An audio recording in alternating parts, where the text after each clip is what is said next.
Hello my dear friends, welcome back to my channel. In today's video I am going to show you how easily you can merge multiple files available in a single folder to an Excel sheet. Here we are just going to use a Power Query for this, and let me show you first of all the folder that we are going to use.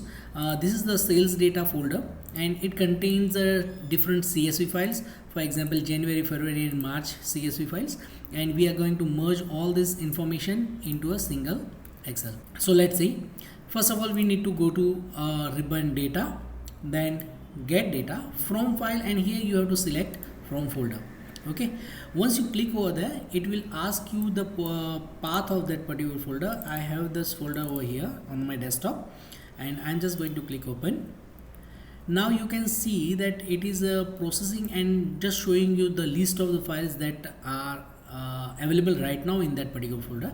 So these are the files, and it also gives you the path and other informations like this.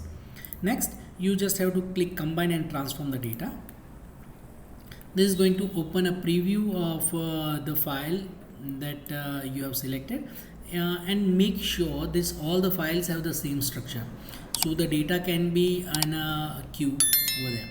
Okay, and these are the file list, and it is just taking a sample to show you the columns that it is going to have used.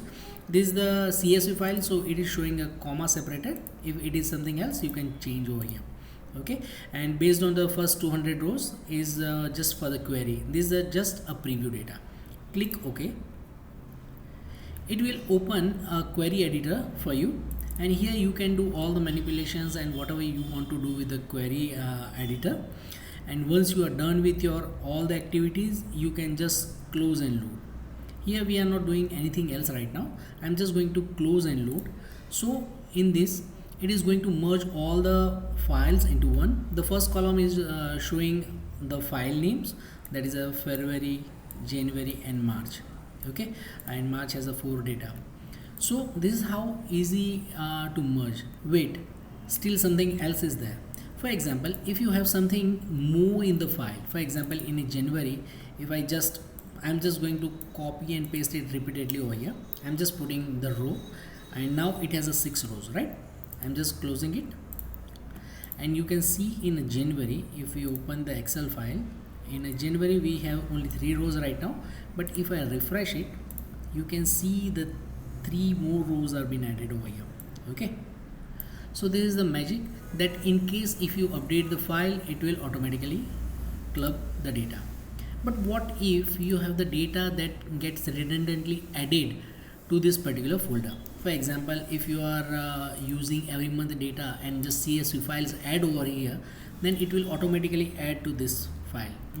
I'm just going to copy and paste it, and let's make a name like for example April.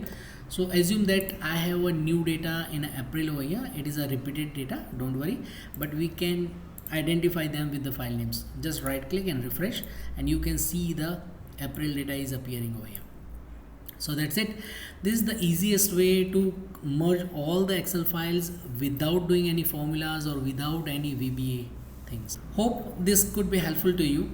In case if it is helpful, please don't forget to like, share and subscribe to my channel. That will be the great help to me. Thanks for watching. See you in the next video.